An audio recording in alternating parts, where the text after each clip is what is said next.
யாக்கோபு புஸ்தகம் 5ஆம் அதிகாரம் 20ஆம் வசனத்தை நாம் வாசிக்க போகிறோம். தப்பிப்போன மார்க்கத்தினின்று பாவியை திருப்புகிறவன் ஒரு ஆத்துமாவை மரணத்தினின்று ரட்சித்து திரளான பாவங்களை மூடுவான் என்று அறிய கடவன். போதும். தேவன் இந்த வசனத்தை நமக்கு ஆசீர்வதிப்பாராக. மிக அருமையான ஒரு வேத வசனம். அநேக முறை இந்த யாக்கோபு புஸ்தகத்திலே இந்த வசனத்தை நாம் இதை வாசித்திருப்போம். தேவனுக்கு பிரியமற்ற வழியிலே, ராங்கான ஒரு ரூட்டிலே போகிற ஒருவரை மீண்டுமாக அவரை சரியான பாதைக்கு எந்த ஒரு தேவ பிள்ளை அவரை கொண்டு வருகிறாரோ அவர் அல்லது அந்த தேவ பிள்ளை ஏராளமான பாவங்களை மூடி போடுகிறார் என்பதாய் பார்க்கிறார். இந்த வசனத்திலே பின்வாங்கி போன ஒரு விசுவாசியை பற்றித்தான், அதாவது பின்வாங்கி போன ஒரு விசுவாசியை மீண்டுமாய் தேவன் அண்டை கொண்டு வருவதை பற்றி அந்த யாக்கோபு தேவதாசன் ஆவியானவர் மூலமாய் பேசுகிறார். பின்வாங்கி போன அந்த விசுவாசியை வேதம் விசுவாசி என்று சொல்லி அழைக்காமல் பாவி என்று அழைக்கிறது. மீண்டுமாய் வாசிங்க பாருங்கள்.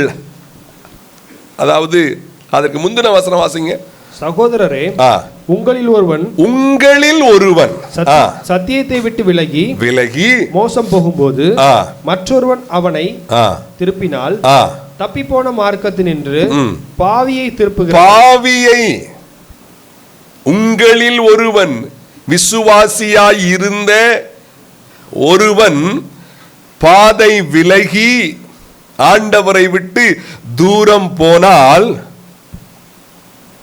விசுவாசி என்று சொல்லாமல் சொல்லுங்க பாவி என்று அழைக்கிறது. என்ன அர்த்தம்?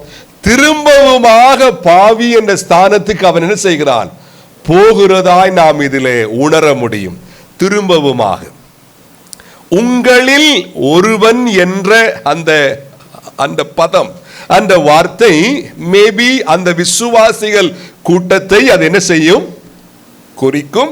இல்லாவிட்டால் அந்த ஊரிலே இருந்த அந்த ஒரு பெரிய கூட்டத்தையும் அது என்ன செய்ய முடியும்?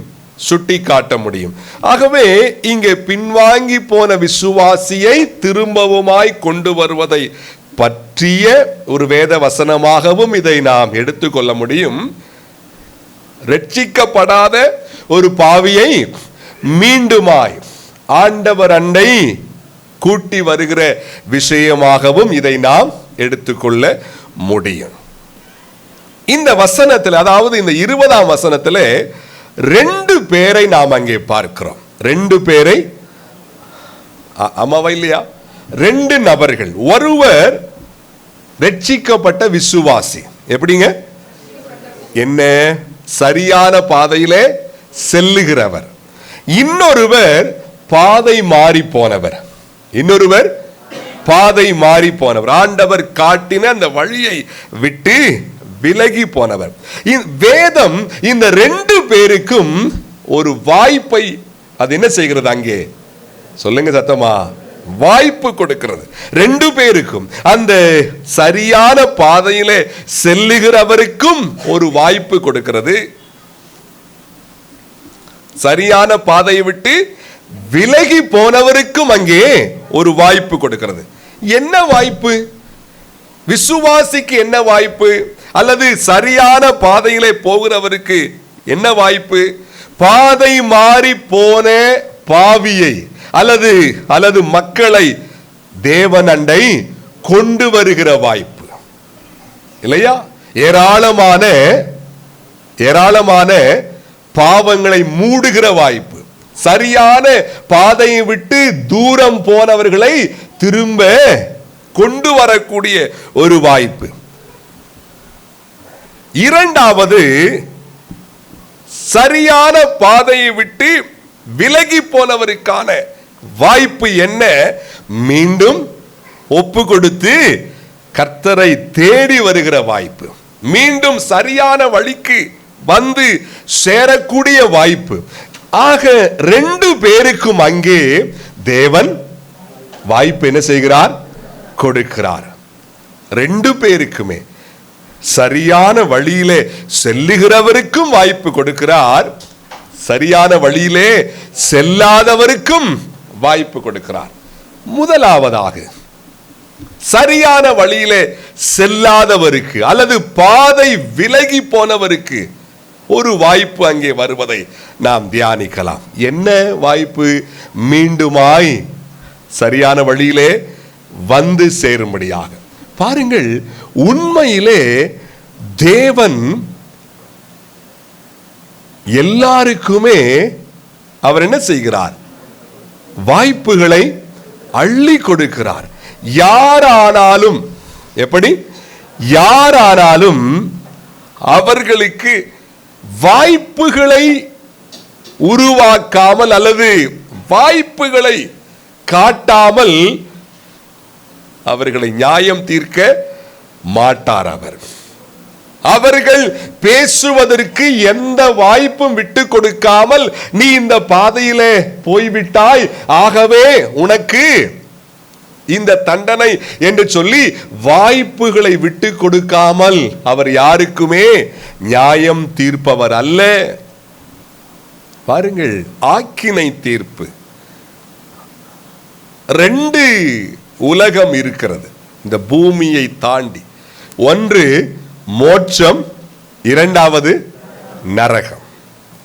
மோட்சம் ஆண்டவருக்காகவும் தேவதூதர்களுக்காகவும் அப்புறம் தேவனுடைய பிள்ளைகளுக்காகவும் உருவாக்கப்பட்டது.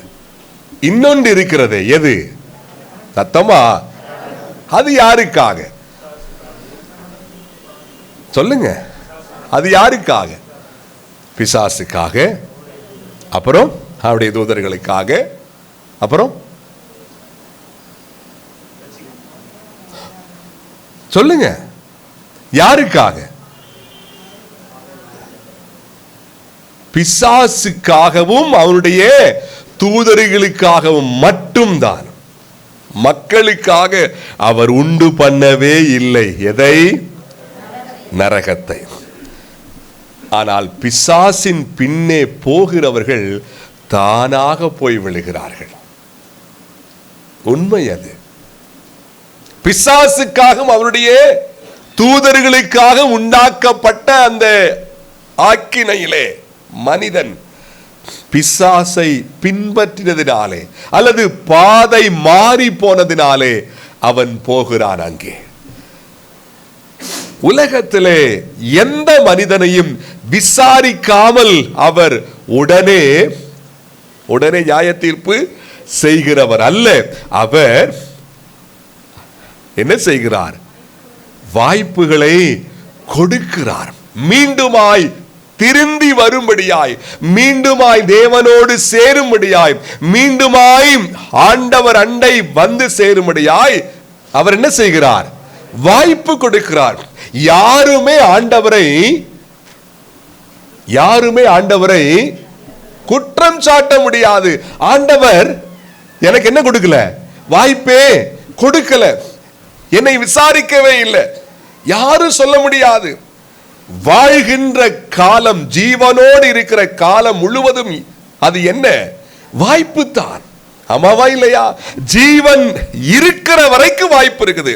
ஒருவேளை சரீரத்தை விட்டு ஜீவன் போய்விட்டால் அதோடு வாய்ப்பு அவ்வளவுதான், முடிஞ்சிச்சு. இந்த சரீரத்தை விட்டு ஜீவன் போச்சுன்னா அப்புறம் ஜீவன் போனதுக்கு அப்புறம் ஒருத்தன் கேட்டான் வாய்ப்பு. யாருங்க? ஐஸ்வர்யவான். ஜீவன் இருக்கும் பொழுது வந்த வாய்ப்புகளை எல்லாம் விட்டு விட்டு ஜீவன் போனதுக்கு அப்புறம் இப்ப எங்க இருக்கிறா? பாதாளத்துல. அங்கிருந்து நோக்கி பார்த்து சொல்றான், ஒரு சொட்டு என்ன, ஒரு சொம்பு தண்ணீர் இல்ல, ஒரு சொட்டு தாங்களேன். இப்படி நான் என்ன செஞ்சிட்டேன்?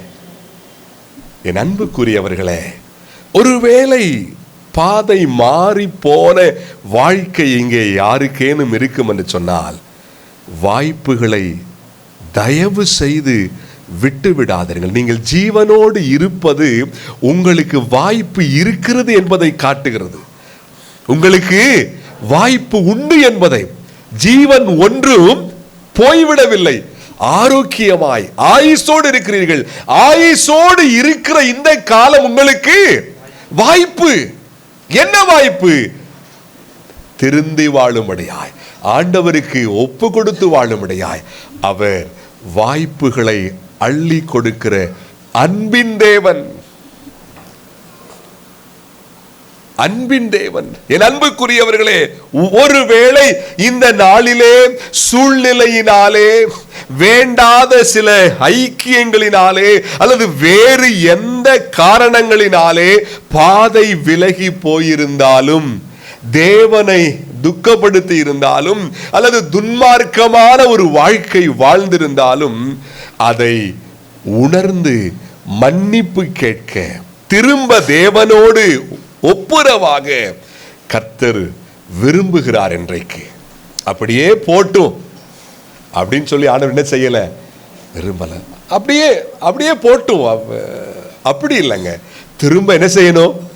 வர வேண்டும் என்று விரும்புகிறார். ஆண்டவரே, நான் அறியாமல் புத்தியீனமாய் இப்படி இருந்து விட்டேன் ஆண்டவரே என்று உணர்ந்து மன்னிப்பு கேட்பதற்கு நாம் ஆயத்தப்பட வேண்டும் என்று விரும்புகிறார். யார் யார் பாதை விலகி இருக்கிறோமோ அது உங்களுடைய இருதயத்திற்கு என்ன செய்யும்? நன்றாக தெரியும். வெளியே யாரும் அதை பார்க்க முடியாது. வெளியே பார்க்கும் பொழுது நேர்த்தியான ஒரு ஆளாய்த்தான் என்னையும் உங்களையும் பார்க்க முடியும். ஆனால் உள்ளத்தை கர்த்தர் அறிவாரே. ஆண்டவர் தெய்வம் யாரையுமே அவர் வேண்டாம் என்று சொல்லுகிறவர் அல்ல. எப்படி? சத்தமா? யாரையுமே, துன்மார்க்கனை கூட. எப்படிங்க? துன்மார்க்கனை கூட. என்ன அர்த்தம்? கெட்ட வழியிலே முழுவதுமாய் போய் சீர்கெட்டவனை கூட அவர் வேண்டான்னு சொல்றதில்லை. அவன் திருந்தி வந்தா அவர் என்ன செஞ்சுக்கிறாரு? ஏத்துக்கிறாரு. வாசிங்கள் எசேக்கியல் 18th சாப்டர் எடுங்க. எசேக்கியல் 18 20 23 வாசிங்க வேகமா. பாவம் செய்கிற ஆத்துமாவே, பாவம் செய்கிற ஆத்துமாவே சாகும். ஆத்துமாவே சாகும். குமாரன் தகப்பனுடைய அக்கிரமத்தை சுமப்பதில்லை, தகப்பன் குமாரனுடைய அக்கிரமத்தை சுமப்பதும் இல்லை. நீதிமானுடைய நீதி அவன் மேல் தான் இருக்கும், துன்மார்க்கனுடைய துன்மார்க்கமும் அவன் மேல் தான் இருக்கும். துன்மார்க்கன் தான் செய்த எல்லா பாவங்களையும் விட்டு திரும்பி என் கட்டளைகளை எல்லாம் கை கொண்டு நியாயத்தையும் நீதியையும் செய்வானேயாகில் அவன் பிழைக்கவே பிழைப்பான். அவன் பிழைக்கவே பிழைப்பான். என்ன வார்த்தைங்க இது! ஐயோ, எவ்வளவு அன்புள்ளவர் பாத்தீங்களா ஆண்டவராகிய தெய்வம். அவன் பிழைக்கவே பிழைப்பான். அவன் சாவதில்லை. அவன் செய்த எல்லா மீறுதல்களும் நினைக்கப்படுவதில்லை. கவனிங்களே, ஆண்டவர் அண்டை வந்து விட்டால், ஆண்டவரே இனிமேல் நான் இப்படி வாழ மாட்டேன், இதுவரை வாழ்ந்த வாழ்க்கைக்கு நான் உம்மிடத்திலே மன்னிப்பு கேட்கிறேன் என்று சொல்லி உண்மையாய் மனம் திரும்பிவிட்டால் அவன் சாவதில்லை. அப்புறம் அவன் செய்த மீறுதல்கள் நினைக்கப்படுவது. என்ன அர்த்தம்? முந்தின வாழ்க்கை அவர் நினைக்கவே மாட்டார். நான் அப்படி இருந்தேன் இப்படி இருந்தேன், ஐயோ அதெல்லாம் எனக்கு உள்ளத்துல நோ, அவரே விட்டுட்டார். நீ எதுக்கு அதை போட்டு சிந்திச்சுட்டு இருக்கன்னு கேட்கிறார். அப்புறம் வாசிங்க. அவன் தான் செய்த நீதியினாலே பிழைப்பான். துன்மார்க்கன் சாகிறது எனக்கு எவ்வளவு வேணும் பிரியமோ. துன்மார்க்கன் சாகிறது எனக்கு எவ்வளவு வேணும் பிரியமோ. அவன் தன் வழிகளை விட்டு திரும்பி பிழைப்பதல்லவோ எனக்கு பிரியம் என்று கர்த்தராகிய ஆண்டவர் சொல்லுகிறார். என் அன்புக்குரியவர்களே, வாய்ப்புகளை அவர் என்ன செய்கிறார்? தருகிறார். எல்லாருக்கும் வாய்ப்பு தர்றார் ஆண்டவர். நீ கவனிங்க, ஆண்டவர் நீதிமான்களின் ஆண்டவர் என்று பொதுவாக நாம் என்ன செய்து விட முடியாது, சொல்லிவிட முடியாது. ஆண்டவர் இயேசு கிறிஸ்து இந்த உலகத்திலே மாம்ச பிரகாரமாய் இருந்த பொழுது ஆண்டவர் கிறிஸ்து இயேசுவை பார்த்து யூத மக்கள், இவர் யார்? பாவிகளுக்கு சிநேகிதன் என்று சொன்னார்கள். அவர்கள் பொறாமையிலே சொன்னார்களோ இல்லையோ, அது உண்மையா இல்லையா? பாவிகளை அவர் என்ன செய்கிறார்? நேசிக்கிறார். எதற்காக? மனம் திரும்பி வருவதற்காக. தூரம் போனவர்களை அவர் என்ன செய்கிறார்? நேசிக்கிறார். தூரம் போனவர்களை, ஆண்டவரை விட்டு விலகி பாதை மாறி போயிருந்தாலும் நேசிக்கிறார். For what? To repent, மனம் திரும்ப அவர்கள் வந்து சேரும்படியாக. என் அன்புக்குரிய தேவ பிள்ளைகளே, இந்த ஆண்டினுடைய கடைசி மாதங்களுக்குள்ளே வந்திருக்கிறோம். இந்த ஆண்டினுடைய, சத்தமா சொல்லுங்க, இந்த ஆண்டினுடைய கடைசி மாதங்களுக்குள்ளே வந்திருக்கிறோம். இந்த ஆண்டு முழுவதும் நம்முடைய வாழ்க்கை எப்படி இருந்தது? ஆராய்ஞ்சு பார்ப்போமா? இந்த ஆண்டு முழுவதும் பேசின பேச்சுக்கள் எப்படி இருந்தது? ஆராய்ந்து பார்ப்போமா? பார்த்த பார்வைகள், சிந்தித்த சிந்தனைகள், எண்ணங்கள் எப்படி இருந்தது? ஆராய்ந்து பார்ப்போமா? ஆராய்ந்து பார்க்க வேண்டிய ஒரு காலகட்டத்துக்குள்ளே, ஆண்டினுடைய இறுதி நாட்களுக்குள்ளே வந்திருக்கிறோம். என் அன்புக்குரியவர்களே, ஒருவேளை வாழ்க்கையும் பேச்சும் பார்வையும் பிஹேவியரும் எண்ணங்களும் சிந்தைகளும் தேவனுக்கு ஆகாத விதத்தில் மாறியிருந்தால், இன்றைக்கே நம்மை ஒப்பு கொடுத்து விட கர்த்தர் எதிர்பார்க்கிறார். ஆமென். இன்றைக்கே நம்மை ஒப்பு கொடுத்து விட எதிர்பார்க்கிறார். பாருங்கள், இதை பொறுத்துத்தான் அனைத்து விதமான ஆசீர்வாதங்களும் தீர்வுகளும் அடங்கி இருக்கிறது. நாம் எப்படி ஆண்டவருக்கு ஒப்பு கொடுத்து வாழ்கிறோம் என்பதிலே தான் உங்களுக்கும் எனக்கும் தேவையான ஆசிகளும் தீர்வுகளும் அடங்கி இருக்கிறது. ஒரு புதிய வருஷம், ஒரு புதிய வருடம் உங்களுக்காக எனக்காக காத்து கொண்டிருக்கிறது. உங்களுக்காக எனக்காக காத்து கொண்டிருக்கிறது. ஒருவேளை பாதை மாறி இருக்கிறோம் என்று உங்கள் உள்ளம் உங்களோடு பேசுமானால், ஆமாப்பா நீ மாறி இருக்கிறேல, உன் பேச்சு வித்தியாசமா தானே இருக்குது, உன் பார்வை, உன் சிந்தனை, உன்னுடைய நோக்கம் என்று உங்களுடைய உள்ளம் உங்களை பார்த்து பேசுமானால், அந்த கேடான வாழ்க்கைக்கு ஒரு முற்றுப்புள்ளி இன்றைக்கு வைத்து விடுவோம். ஆமென். அல்லேலூயா. அந்த கேடான வாழ்க்கைக்கு இன்றோடு ஒரு முற்றுப்புள்ளி. கேடான அந்த வாழ்க்கையோடு புது வருடத்திற்குள்ளே சென்றால் அந்த வருடமும் ஒருவேளை கேடாய் மாறிவிடுமே. ஆமாவா இல்லையா? ஆண்டவர் நம்மோடு கூட பேசுகிறார். அவர் வாய்ப்புகளை தருகிறவர். வாய்ப்பு எனக்கு இல்லை என்று யாரும் சொல்லிவிடவே முடியாது. வாய்ப்பு எனக்கு இல்லை என்று யாரும் சொல்லிவிடவே முடியாது. வாய்ப்புகள் உண்டு. நான் திரும்ப சொல்றேன், ஜீவன் இருக்கிற வரைக்கும் நமக்கு என்னதான் சொல்லுங்க. ஒரு எச்சரிக்கையா சொல்றேன், ஒருவேளை வாய்ப்பு வராமல் போய்விடலாம். ரொம்ப கவனமா இருங்க. காரணம், தீமை நிறைந்த உலகம், ஆபத்து நிறைந்த உலகம். ஒருவேளை இன்னொரு வாய்ப்பு உண்டு என்ற அந்த சிந்தனையோடு இன்றைக்கு இல்லாவிட்டால் என்ன, இன்னொரு வாய்ப்பு என்று சிந்தித்து இன்றைக்கான வாய்ப்பை புறம்பாக்காதீர்கள்.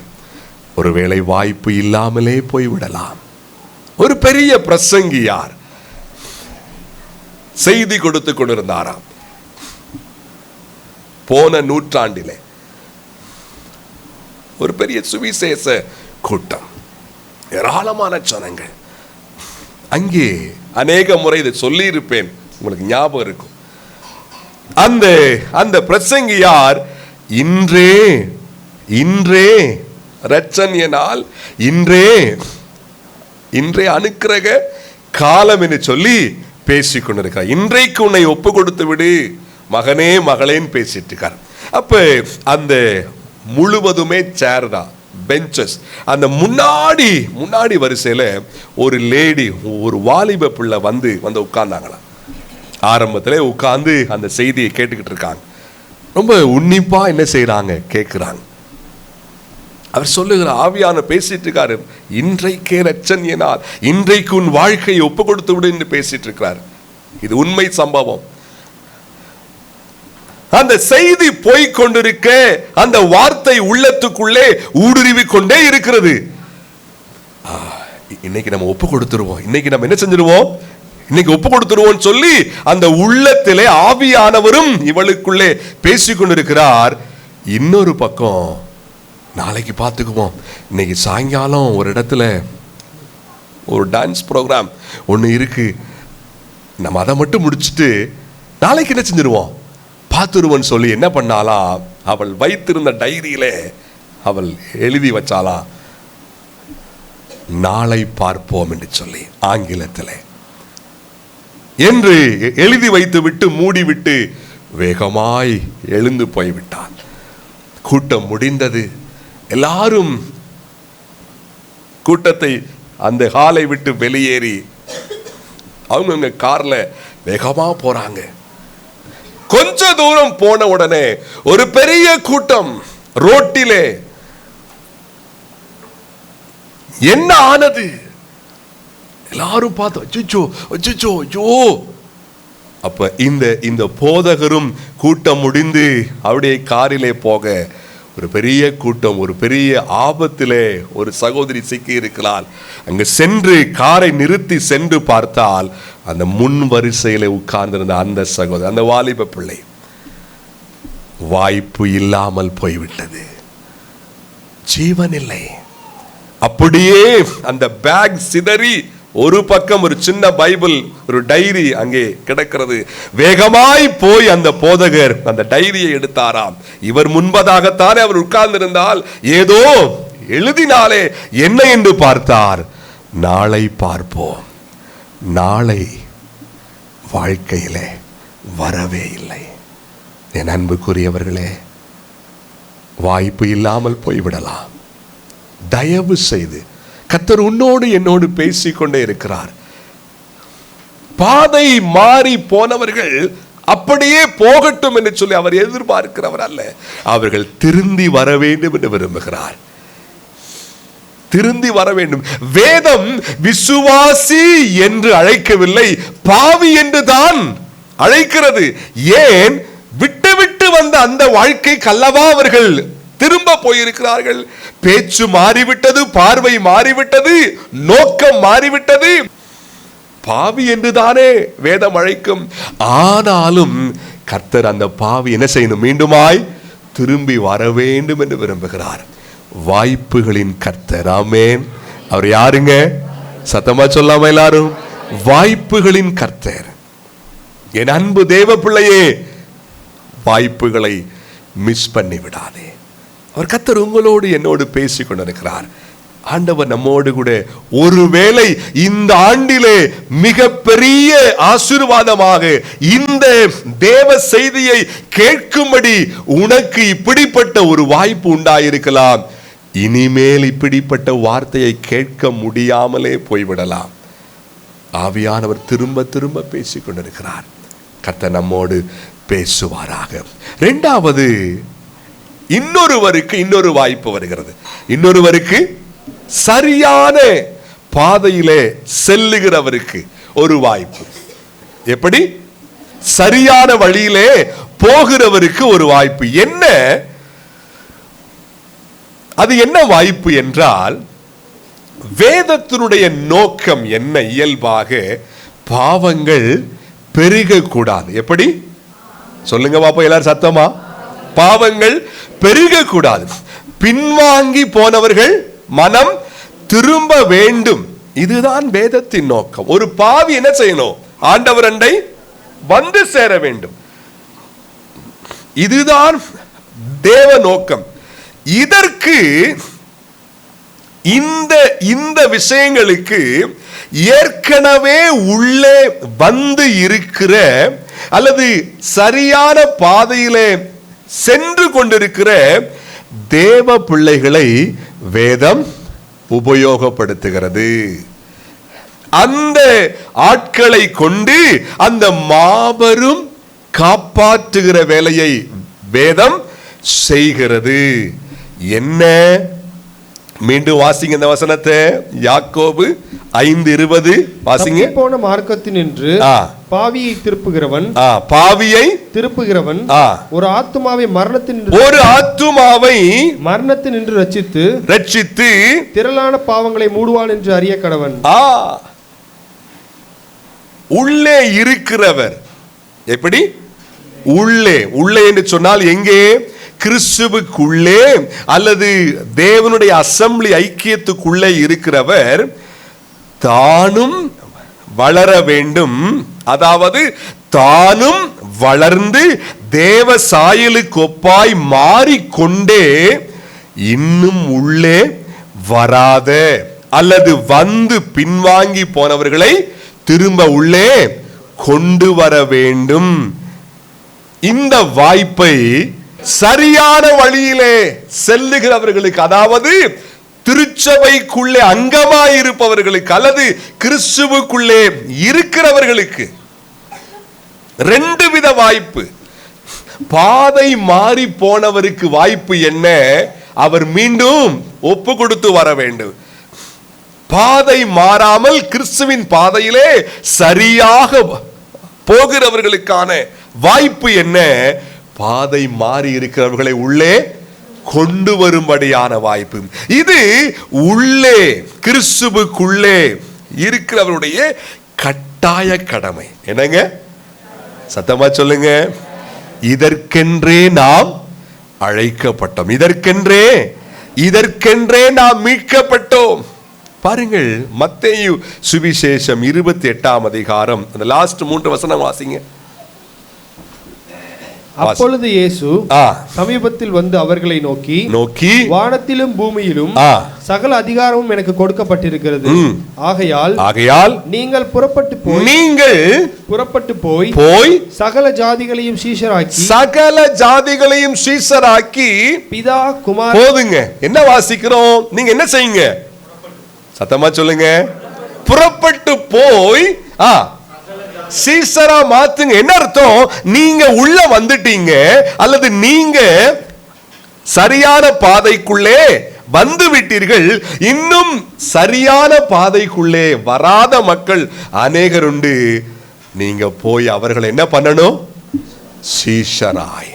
யூதா புஸ்தகம் 1ஆம் அதிகாரம் 21-23 வாசிங்க. யூதா புஸ்தகம். யார்? தேவனுடைய அன்பினால் 333வது. ஓகே. தேவனுடைய அன்பினாலே உங்களை காத்துக்கொண்டு நித்திய ஜீவனுக்கு ஏதுவாக நம்முடைய கர்த்தராகிய இயேசு கிறிஸ்துவுடைய இரக்கத்தை பெற காத்திருங்கள். அல்லாமலும் நீங்கள் பகுத்தறி உள்ளவர்களாயிருந்து சிலருக்கு இரக்கம் பாராட்டி சிலரை அக்கினியிலிருந்து இழுத்துவிட்டு பயத்தோட ரட்சித்து மாம்சத்தால் கரை. போதுங்க. இது உள்ளே கிறிஸ்துவுக்குள்ளே வந்திருக்கிறவருடைய கட்டாய கடமை. என்னங்க? இங்கே நாம் வாசித்தோம் அல்லவா? இவைகள் ஆலோசனை அல்ல, இவைகள் என்ன? கட்டளைகள். இவைகள் இப்படிப்பட்ட காரியங்களை செய்கிறவர்கள் என்ன செய்கிறார்கள்? ஏராளமான பாவங்களை மூடுகிறார்கள். என்னங்க? பாவங்களுக்கு ஒரு முற்றுப்புள்ளி வைக்கிறார்கள். பாவங்கள் பெருகாதபடி அவர்கள் அங்கே இடையூறாய் நிற்கிறார்கள். என் அன்புக்குரியவர்களே, இந்தவித ஊழியத்தை, இந்த ஊழிய சேவையை தேவ தூதர்கள் கூட பார்ப்பதற்கு ஆசையா இருக்கிறார்களா இல்லையா? 1 பேதுரு 1:15 வாசிங்க. 12. ஓகே. தங்கள் நிமித்தமல்ல நமது நிமித்தமாகவே இவைகளை தெரிவித்தார்கள் என்று அவர்களுக்கு வெளியாக்கப்பட்டது. பரலோகத்திலிருந்து அனுப்பப்பட்ட பரிசுத்த ஆவியினாலே உங்களுக்கு சுவிசேஷத்தை பிரசங்கித்தவர்களை கொண்டு இவைகள் இப்பொழுது உங்களுக்கு அறிவிக்கப்பட்டு வருகிறது. இவைகளை உற்று பார்க்க தேவதூதரும் ஆசையா இருக்கிறார்கள். எந்த காரியத்தை? சுவிசேஷ ஊழியத்தை, அதாவது பாதை மாறி போனவர்களை கொண்டு வருகிற அந்த ஊழிய சேவையை உற்று பார்க்க சொல்லுங்க. தேவ தூதர்களும் பார்க்க ஆசைப்படுகிறார்கள்.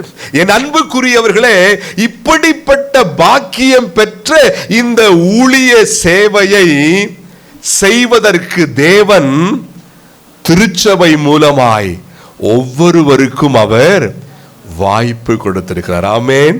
சத்தமா சொல்லுங்க. வேதத்தின் பாதையிலே செல்கிற எனக்கும் உங்களுக்கும் பாதை மாறி போனவர்களை கொண்டு வருவதற்கு பெரும் வாய்ப்புகளை அவர் என்ன செய்திருக்கிறார்? கொடுத்திருக்கிறார். அந்த வாய்ப்பை நாம் பயன்படுத்திக் கொள்ள வேண்டும். என் அன்புக்குரியவர்களே, கிறிஸ்தவ உலகத்திலே ஏராளமான பேர் இருக்கிறார்களே. ஆமாவா இல்லையா? ஆமாவா இல்லையா? இந்த உலகத்திலே கிட்டத்தட்ட மற்ற மதங்கள் எல்லாவற்றை காட்டிலும் கிறிஸ்தவ மார்க்கம்தான் பெரிய கூட்டமாக இருக்கிறது. இந்தியாவிலே ஒரு சிறிய கூட்டம் போல ஒரு தோற்றம் இருந்தாலும் உலகம் அனைத்தையும் நோக்கினால் கிறிஸ்தவம் தான் பெரிய எண்ணிக்கை. இந்த பெரிய கூட்டத்திலே கிறிஸ்தவ உலகத்தில் ஏராளமான ஜனம் இருந்தாலும் உங்களையும் என்னையும் பிரத்யேகப்படுத்தி அழைத்து இந்த வாய்ப்பை உங்களுக்கும் எனக்கும் அவர் கிருபை செய்திருக்கிறார் சொன்னால், நீங்களும் நானும் அவருடைய பார்வையிலே முக்கியமானவர்கள் தானே. ஆமாவா இல்லையா? சத்தம் வரலையே. நானும் நீங்களும் மெய்யாய் தேவனை தேடுகிறவர்கள் தானே.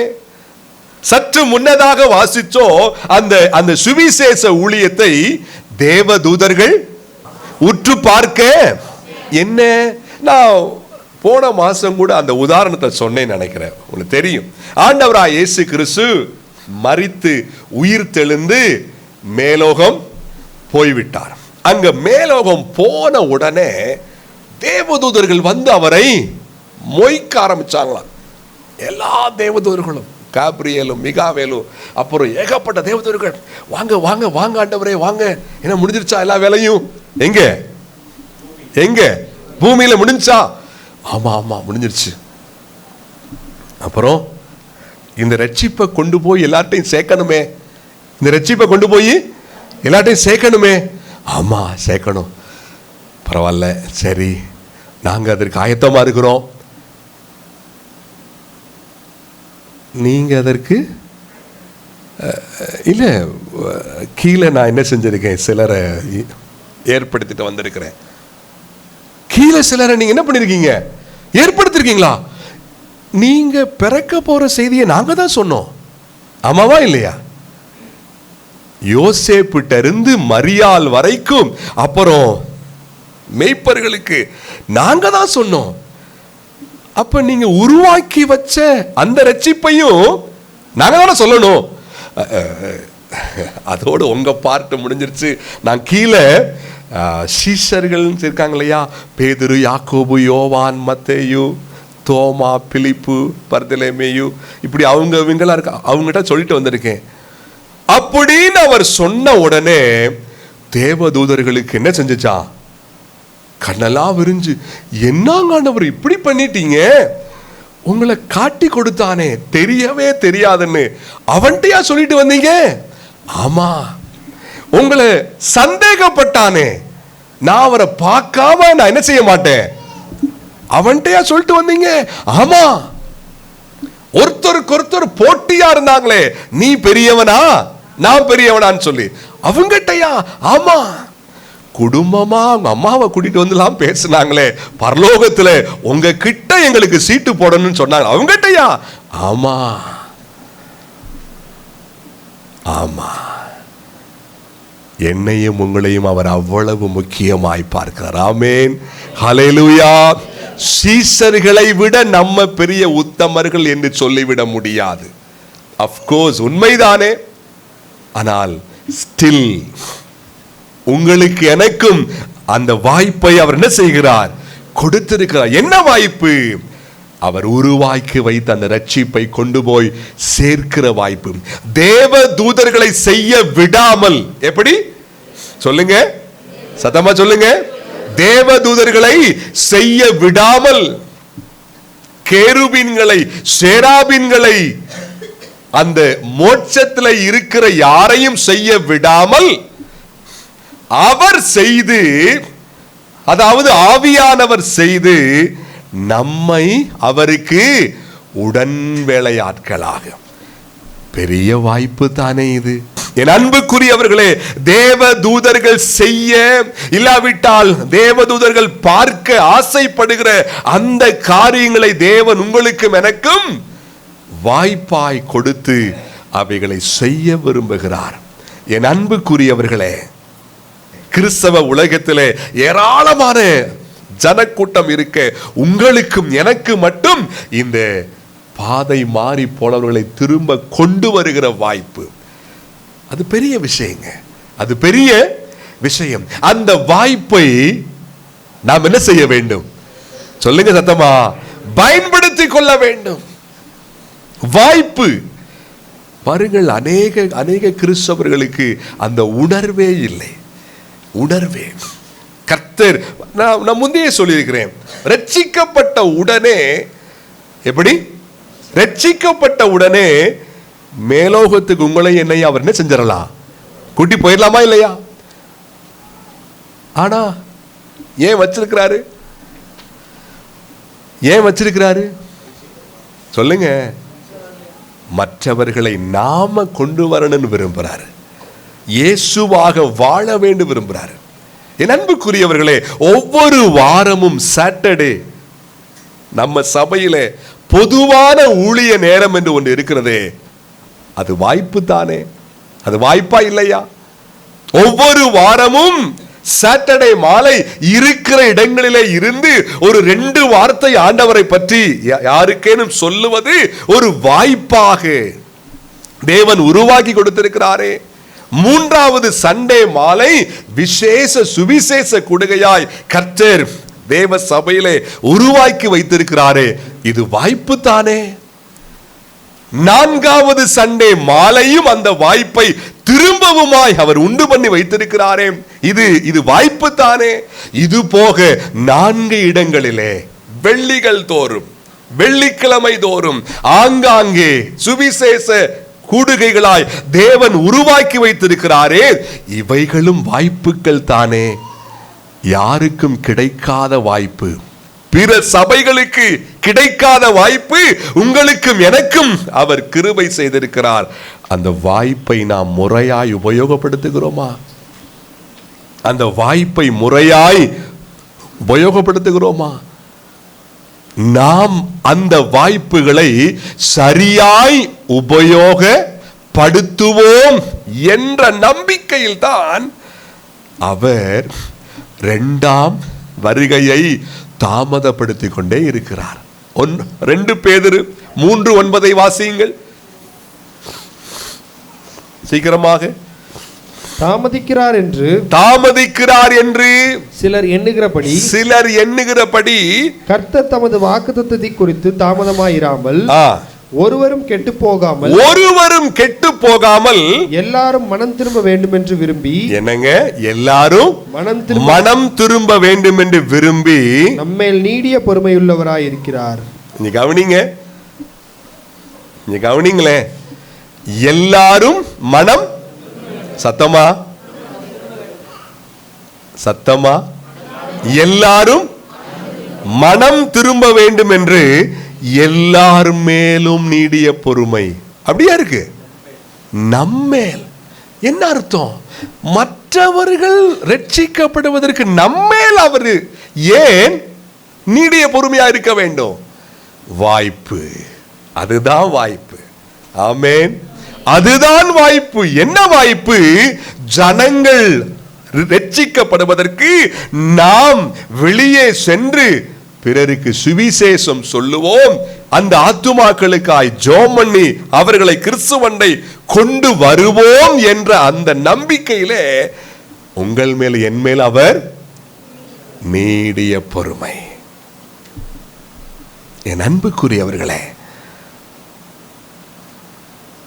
எதற்காக நீடிய பொறுமை? உலகத்திலே நாம் வாழ்கிற ஏரியாவிலே பாவங்களுக்கு நாம் தான் என்ன செய்ய வேண்டும்? சொல்லுங்க சத்தமா.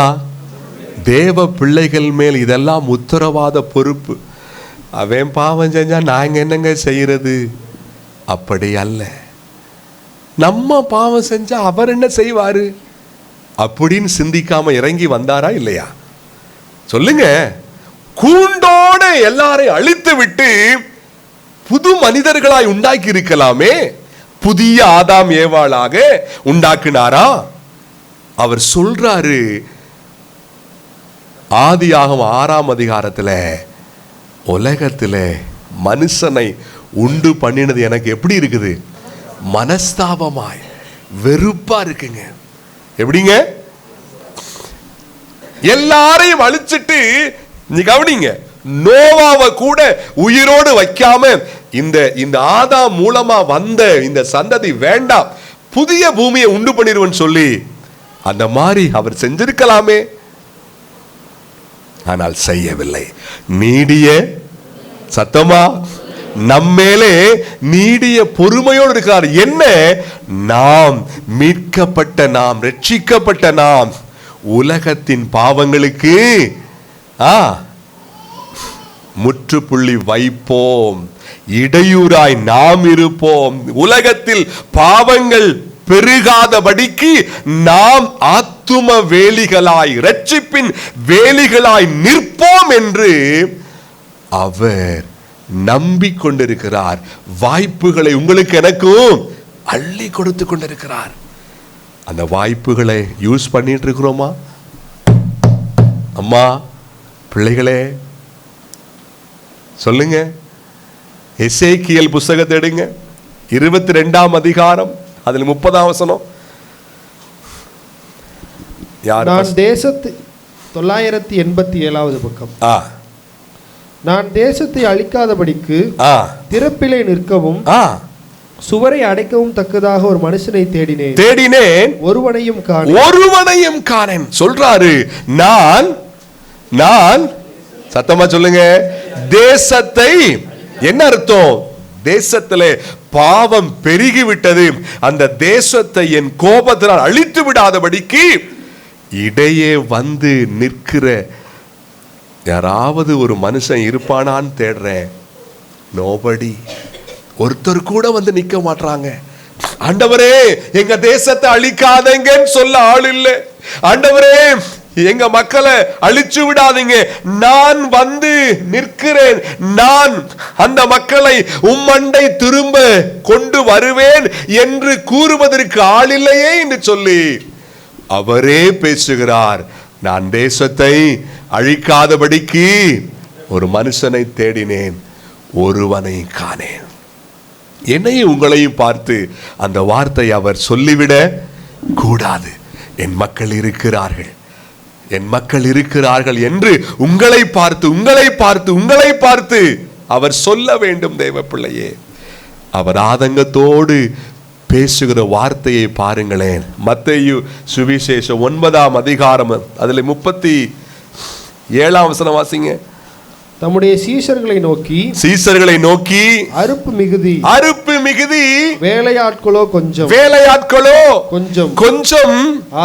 ஆதலால் அறுப்புக்கு எஜமான் தமது அறுப்புக்கு வேலையாட்களை அனுப்பும்படி அவரை வேண்டிக் கொள்ளுங்கள் என்றார். வேதனையோடு சொல்றாரு.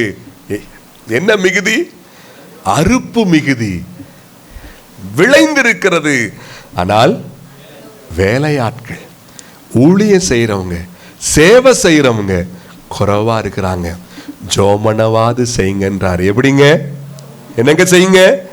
என் அன்புக்குரியவர்களை பாருங்கள், யோவான் சுவிசேஷம் 4ஆம் அதிகாரம், அதுல 35 வாசிங்க வேகமா. அறுப்பு காலம் வருகிறதற்கு இன்னும் 4 மாதம் செல்லும் என்று நீங்கள் சொல்லுகிறது இல்லையா? இதோ வயல் நிலங்கள் இப்பொழுதே அறுப்புக்கு விளைந்திருக்கிறது என்று. என்னங்க? இப்பொழுதே அறுப்புக்கு விளைந்திருக்கிறது என்று உங்கள் கண்களை ஏறெடுத்து பாருங்கள் என்று நான் உங்களுக்கு சொல்லுகிறேன். என்ன சொல்றாரு? எங்க போய் ஊழியம் செய்யறது? யார பாக்குறது? எப்படி? கண்களை ஃபர்ஸ்ட் என்ன செய்யுங்க? ஏறெடுத்து பாருங்க. எங்க ஊழியத்துக்கு போனா சில பேர் அடிக்கிறான், திட்டுறான், வயிறான். முழங்கால நில்லுங்க. வேண்டான்றவனை விட்டுருங்க. எனக்கு பிடிக்கல போங்கன்னா விட்டுருங்க. தாகமுள்ள ஆத்துமாக்கள் ஏராளம் இருக்கிறது, ஏராளம். ஆண்டவரே, தாகமுள்ள ஆத்துமாக்களை காட்டுங்கன்னு ஆண்டவர்கிட்ட என்ன செய்யணுமா? வேண்டிக் கொள்ளணுமா? என்ன செய்யணுமா?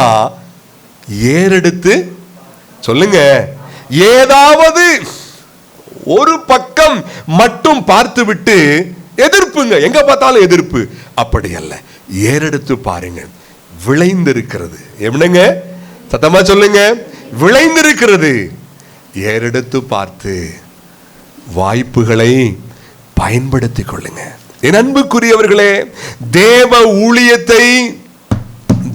ஊழியத்தை சரியான பாதையை விட்டு விலகி போகிறவர்களை திரும்ப கிறிஸ்துவண்டை கொண்டு வருகிற அந்த சேவையை அலட்சியப்படுத்த உலகத்தில் பாவங்கள் பெருகுவதற்கு காரணம் சினிமாக்காரன் கிடையாது. யார்தான்? நம்மதான். திரளான பாவங்களை மூடுவான் என்று அறிந்திருக்கிறோம்னு பார்க்கிறோமே. அப்ப நம்ம அந்த வேலையை செய்யலன்னா பாவங்கள் சொல்லுங்க, பாவம் என்ன செய்யும்? பெருகத்தானே செய்யும். அப்ப தேவ ஊழியத்தை அலட்சியப்படுத்தினால் பாவங்கள் பெருகுவதற்கு நம்ம தான் காரணமா இருக்கும். எங்க ஏரியா ரொம்ப மோசங்க, இருக்கிறவங்க எல்லாம் குடிகாரங்க, அயோக்கியங்க, துன்மார்க்கங்க அப்படின்னு பேசிட்டு போன ஆண்டவர் விட்டுற மாட்டாரு. நியாய தீர்ப்பில் கேட்பாரு. ஓ ஏரியாவில் பாவங்கள் கூடுவதற்கு நீதான் காரணம். என்ன ஆண்டவரை செய்ய? ஒண்ணு போய் சொல்லு, கேட்கலையா முழங்கால நின்று கண்ணீர் விடு, அழு, கதறு, வேண்டிக்கொள். உன்னுடைய விண்ணப்பத்தை பார்த்தாவது ஒரு மாற்றம் அங்கே வந்திருக்குமே. ஐயோ மோசமான ஜனம், மோசமான கூட்டம், இந்த கிராமம் மோசமான கூட்டம், அப்படி சொல்லி செல்லுவதற்கு நமக்கு உரிமை கிடையாது. அவரோடு சேர்ந்து உழைப்பதற்கு நம்மை அழைத்திருக்கிறார். ஆமென். சத்தமா சொல்லுங்க.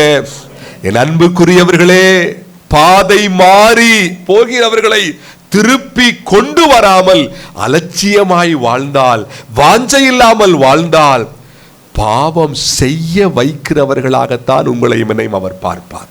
பாவம், சத்தமா சொல்லுங்க, கொஞ்சம் யோசிச்சு பாருங்க. நம்மாலே பாவங்கள் பெருகினால் எப்படிங்க? சத்தமா சொல்லுங்க. நம்மாலே பாவங்கள் பெருகினால் பாவங்களை மூடி போடுகிற வேலையை அல்லது ஊழியத்தை நாம் செய்யாவிட்டால் ஆசீர்வாதங்களுக்கு பங்கம் உண்டாகத்தானே செய்யும். நான் என்னங்க செஞ்சேன்? நான் செஞ்சனா? இல்லைங்க. தேவன் உங்களை அப்படி பார்க்கல. தேவன் தேவ சாயலில் இருக்கிற மோட்சத்துக்குரியவர்களாகத்தான் உங்களையும் என்னையும் பார்க்கிறார். உங்களை என்னையும் யோசிச்சு பாருங்க. உங்க குடும்பத்துல, உங்க சொந்தக்காரங்க மத்தியில பாவங்கள் பெருகினால் அந்த பழியை நம்ம தான் என்ன செய்யணும்? சொல்லுங்க, வாய் திறந்து. சுமக்க வேண்டி வரும். நம்ம ஃப்ரெண்ட்ஸ் அல்லது நமக்கு அறிமுகமானவர்கள் அவருடைய வாழ்க்கையிலே பாவங்கள் பெருகினால் அந்த பாவ பழி யார் மேல சுமரும்? சொல்லுங்க சத்தமா. நம்மேலே சுமரும். நான் முன்னாடியே ஒரு உதாரணம் சொன்னேன். தேவன் கொடுத்த வாய்ப்பை மிஸ் பண்ணின ஒரு மனுஷன். யார் அவன்? ஐஸ்வர்யவான். தான் கிறிஸ்துவுக்குள்ளே வராமலே அவன் செத்து போனான். ஆக்கினைக்குள்ளே போய், ஐயா எனக்கு ஒரு சொட்டு, அடுத்து கேட்கிறான் அக்கறை பாரம், எனக்கு எனக்கு சொல்லுங்க, எடுத்து வாசிங்க லூக்கா சுவிசேஷம், லூக்கா 16ஆம் அதிகாரம், லூக்கா 16:27 வாசிங்க. Wait please. ஓகே, வாசிங்க. அப்பொழுது அவன் அப்படியானால் தகப்பனே, எனக்கு 5 பேர் சகோதரர் உண்டு. அவர்களும் வேதனையுள்ள இந்த இடத்துக்கு வராதபடிக்கு அவன் போய் அவர்களுக்கு சாட்சியாக அறிவிக்கும் பொருட்டு நீர் அவனை என் தகப்பன் வீட்டுக்கு அனுப்பும்படி உம்மை வேண்டிக் கொள்ளுகிறேன் என்றார். பாதாளத்துக்கு போய் பாத்தும பாரத்தோடு பேசுறார் ஒருத்தர். யாரு? ஐசு. ஆண்டவரே, என்னால தாங்க முடியலப்பா, இயேசுவே தெய்வமே, ஒரு சொட்டு வந்து எனக்கு கொடுத்தா. அப்ப உடனே சொல்றாரு ஆபிரகாம், ஊடால நமக்கு என்ன இருக்குது? பெரிய பிளவு இருக்குன்னு சொன்ன உடனே சொல்றாரு, சரிங்க ஆண்டவரே, நான் வந்துட்டேன், என் பாடு அப்படி ஆயிப்போச்சு. எனக்கு 5 பேர் இருக்கிறாங்க, 5 சகோதரர்கள், அவங்கிட்ட போய் இதை சொல்லணுமே. இந்த ஒரு வேதனைக்குள்ளே நாம் என்ன செஞ்சிடக்கூடாது? சொல்லுங்க, வந்துடக்கூடாது. வாய்ப்புகளை உபயோகப்படுத்துங்க தேவ பிள்ளைகளே, அசட்டையா இருக்காதீங்க. நிச்சயமா யார் இப்படி அசட்டையாய் தேவ ஊழியத்தை குறித்த அசட்டை, வாஞ்சை இல்லாத தன்மை, சாயங்கால கூட்டங்களை பற்றி அசட்டை யாருக்குள்ளே இருக்கிறதோ, நியாய தீர்ப்பு நாளிலே கண்டிப்பா இந்த வார்த்தை வரும் வாயிலே. ஆண்டவரே, என் அன்புக்குரியவர்களை, கர்த்தர் நம்மோடு பேசட்டும். வாய்ப்புகளை விட்டு காலம் போனதுக்கு அப்புறம், ஐயோ என் குடும்பத்தை ரட்சிக்கணும், ஐயோ எங்க சொந்தக்காரங்க, ஐயோ எங்க ஃப்ரெண்ட்ஸ், ஒரு அணு அளவும் அது பிரயோஜனம் இல்லாம போயிடும். வாய்ப்புகளை இப்பொழுதே பயன்படுத்த பாருங்க, இப்பொழுதே பயன்படுத்துங்க. ஒரு சிறிய சபைதான், ஆனால் ஏராளமான வாய்ப்புகள் உள்ள சபை. ஆமென். ஒரு சிறிய சபை, ஒரு சிறிய கேதரிங், ஆனால் நிறைய வாய்ப்புகள் உண்டு. என்ன வாய்ப்பு? சுவிசேஷ வாய்ப்பு உண்டு, திருந்தி வரக்கூடிய வாய்ப்பும் உண்டு. இங்கே ஆவிக்குரிய வாழ்க்கையில இன்னும் தேவ சாயலுக்கொப்பாய் மாறுவதற்கான வாய்ப்புகளும் நிறைய உண்டு. அந்த வாய்ப்புகளை விட்டு கொண்டே இருக்கிறீர்களா? அநேக முறை சொல்லியிருக்கிறேன், அந்த வாய்ப்புகள் இல்லாமலே போய்விடக்கூடும். இல்லாமல் போகும் முன்னதாக ஆண்டவருக்கு ஒப்பு கொடுத்துருங்க. வாய்ப்புகள் தாண்டினதுக்கு அப்புறம் கண்ணீர் விட்டு அழாதீங்க. ஒருத்தர் அழுதான். எடுத்து வாசிங்க எபிரேயர் சாப்டர் 12 16 இருந்து வாசிங்க. யாவரோடும் சமாதானமாய் 6 இருந்து. ஒருவனும் வேசிக்கல்லனாகவும் ஒருவேளை போஜனத்துக்காக தன் சேஷ்ட புத்திர பாகத்தை விற்று போட்ட ஏசாவை போல சீர்கெட்டவனாகவும் இராதபடிக்கு எச்சரிக்கையாயிருங்கள். ஏனென்றால் பிற்பாடு அவன் ஆசீர்வாதத்தை சுதந்தரித்துக் கொள்ள விரும்பியும் ஆகாதவன் என்று தள்ளப்பட்டதையும் அறிவீர்கள். அவன் கண்ணீர் விட்டு கவலையோடு தேடியும் மனம் மாறுதலை காணாமற் போனான். இது போல ஒரு ஸ்தானத்துக்குள்ளே நானும் நீங்களும் வந்துவிடவே கூடாது. வாய்ப்புகள் அனுதினமும் உண்டு. ஆமென். சொல்லுங்க சத்தமா. அனுதினமும் வாய்ப்புகள் உண்டாகி கொண்டே இருக்கிறது. அந்த வாய்ப்புகளை விட்டோம் என்று சொன்னால், ஒருவேளை இது போல சூழலுக்குள்ளே சிக்கிக்கொள்வோம். ஆண்டவர் நம்மோடு பேசுவாராக. வாய்ப்புகளை கர்த்தர் அள்ளி கொடுக்கிறார் நேசிக்கிறபடினால. 2 வாய்ப்புகள். ஒன்று சொல்லுங்க, பாதை மாறி போனவர்களுக்கு திருந்தி வரக்கூடிய வாய்ப்பு. இரண்டாவது, சரியான பாதையில இருக்கிறவர்களுக்கு பாதை மாறினவர்களை கொண்டு வருகிற வாய்ப்பு. உபயோகப்படுத்திக் கொள்வோம். ஆண்டவர் நம்மை ஆசீர்வதிப்பாராக. நாம் எல்லாரும் அப்படியே முழங்கால்